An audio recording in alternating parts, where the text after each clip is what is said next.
बिस्मिल्लाहिर्रहमानिर्रहीम। अस्सलामुअलैकुम वरहमतुल्लाहि वबरकातुहू। शाहीन अख्तर पठानी के चैनल पे आप सबको खुश आमदीद कहती हूँ। एक लड़का बहुत ज़्यादा परेशान था।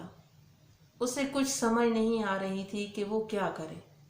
वो अपने गुरु जी के पास चला जाता है। वहाँ जाके वो अपने गुरु से कहता है कि मुझे कोई ऐसा हल बताएं, कोई ऐसा अमल बताएं जिसके ज़रिए मेरी परेशानी दूर हो सके। गुरु जी ने पूछा कि तुम्हारी परेशानी क्या है।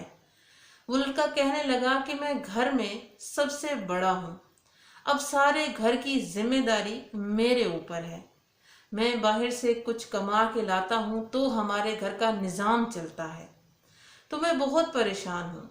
मेरे बूढ़े माँ बाप हैं जिनका मैं अकलौता सहारा हूँ। मैं ये चाहता हूँ कि मेरे पास इतनी दौलत आ जाए, इतना माल आ जाए कि मैं अच्छा सा घर बना सकूँ और अपने वालिदैन को खुश रख सकूँ और अपने छोटे बहन भाइयों को भी खुश रख सकूँ। तो मैं ये चाहता हूँ कि मैं कैसे रातों रात अमीर बन जाऊँ, जो कि आजकल हम सब लोगों को यही एक मसला दरकार है और यही बहुत सारे लोग सोचते हैं कि हम कैसे रातों रात जो है अमीर बन जाएं। हमारे पास कैसे एक अलादीन का जिन आ जाए कि हमें रातों रात बुलंदियों पर पहुंचा दे। तो वो लड़का भी यही सोच रहा था। फिर गुरुजी ने उसकी बात सुनी और उसे इशारा किया कि तुम मेरे पीछे पीछे आओ। वो अपने गुरुजी के पीछे पीछे चलने लगा। गुरुजी जंगल में एक नदी में पहुंच गए। अब नदी के पास जब वो पहुंचे तो गुरु उससे कहने लगा कि बेटा, मैं तुम्हें एक ऐसा हल बताता हूं जिससे तुम रातों रात अमीर बन जाओगे। लड़का बहुत खुश हुआ और कहने लगा, जी गुरुजी, आप मुझे बताएं कि मुझे क्या करना है। तो गुरुजी कहने लगा कि बेटा, ये जो नदी के किनारे पे पत्थर पड़े हुए हैं, इन पत्थर में से एक पत्थर ऐसा है जिसका तुम अगर लोहे से उसका थोड़ा सा टच करोगे तो वो लोहा सोने का बन जाएगा। इन पत्थरों में से एक पत्थर ऐसा है।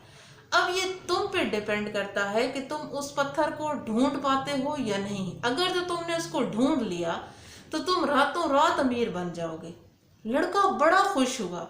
लड़के ने कहा कि गुरुजी, ये मैं कर सकता हूँ और मैं कर लूंगा, लेकिन मुझे उस पत्थर की निशानी बता दें कि उसको जब मैं देखूंगा या उसको जब मैं महसूस करूंगा तो उसकी निशानी क्या होगी। गुरुजी कहते हैं कि जब तुम उस पत्थर को देखोगे, उसे हाथ में पकड़ोगे तो वो गर्म होगा। तुम्हें लगेगा कि दूसरे पत्थर ठंडे हैं, लेकिन वो पत्थर गर्म तुम्हें महसूस होगा। और अगर तुम उसे किसी लोहे पर लगाओगे तो लोहा सोना बन जाएगा। तो उस लड़के ने बड़ी खुशी के साथ गुरु जी का शुक्रिया अदा किया और कहा कि इंशाल्लाह मैं ये कर लूंगा। अब गुरुजी वहां से चले गए। लड़का एक पत्थर हाथ में उठाया, उसको महसूस किया कि ये गर्म है या नहीं है। अब वो गर्म नहीं था तो लड़के ने वो पत्थर नदी में फेंक दिया। अब साथ नदी थी, क्योंकि लड़के को लगा कि अगर ये पत्थर वो कहीं और फेंकता है तो उसको पता नहीं चलेगा कि ये वही पत्थर है जिसको वो हाथ में ले चुका है।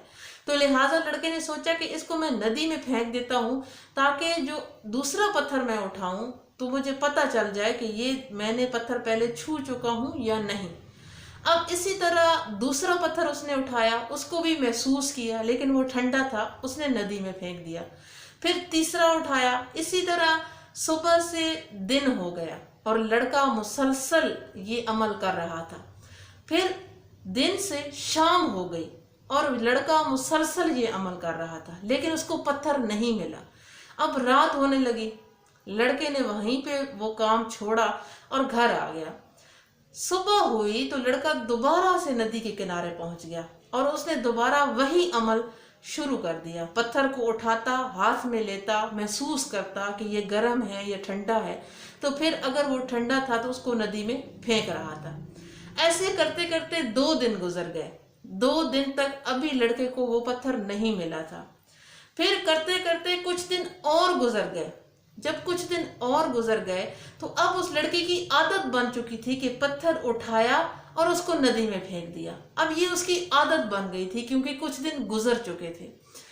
अब जैसे ही लड़के के हाथ में वही पत्थर आया जो गुरुजी ने बताया था, उसने वो हाथ में लिया, थोड़ा सा उसको गर्म लगा, लेकिन उसने फौरन से नदी में फेंक दिया।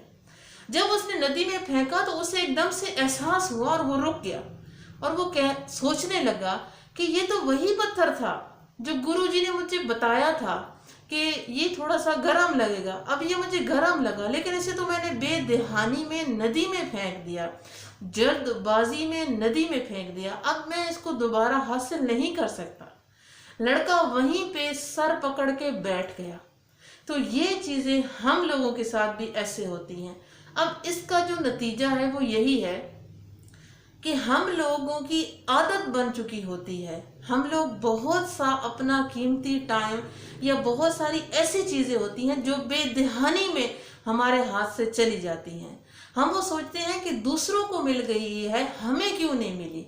हमें वो इस वजह से नहीं मिलती क्योंकि हमारा उसके ऊपर फोकस नहीं होता, बल्कि हमारी एक आदत बन चुकी होती है, एक रूटीन बन चुकी होती है। हम उस चीज़ को महसूस नहीं करते। हम अपनी आदत से हम चीज़ों को इजी लेते हैं। हम कहते हैं ये हो गया, कोई बात नहीं, अगला मिल जाएगा। लेकिन ये चीज़ें बहुत सोचने की हैं। अगर आपने अपनी ज़िंदगी को सही मानों में संवारना है या बनाना है तो आपको ध्यान से और हर चीज़ का एक अपने टाइम पे जो मुंतखब किया होता है तो उसके ऊपर आपने फोकस करना है और अपनी कामयाबी को इस तरह से परवान चढ़ाना है। अगर तो आप हर चीज़ को इजी लेते हैं तो आप कामयाब नहीं हो सकते। अपनी ज़िंदगी की अहमियत और अपने काम की अहमियत को समझें और उस पर अपना टाइम दें, अपनी भरपूर एनर्जी लगाएं, तो इंशाअल्लाह ताला आप ज़रूर कामयाब होंगे। दुआ करती हूँ अल्लाह तबारक तआला आपको खुश रखे, सलामत रखे। अल्लाहुम्मा सल्ली अला मुहम्मद व अला आलि मुहम्मद कमा सल्लैता अला इब्राहीम व अला आलि इब्राहीम इन्नका हमीदुम मजीद। अल्लाहुम्मा बारिक अला मुहम्मद व अला आलि मुहम्मद कमा बारकता अला इब्राहीम व अला आलि इब्राहीम इन्नका हमीदुम मजीद। फिर इंशाअल्लाह ताला मिलेंगे किसी नई अच्छी सी बात के साथ। तब तक के लिए शाहीन अख्तर को दीजिए इजाज़त। अल्लाह हाफिज़।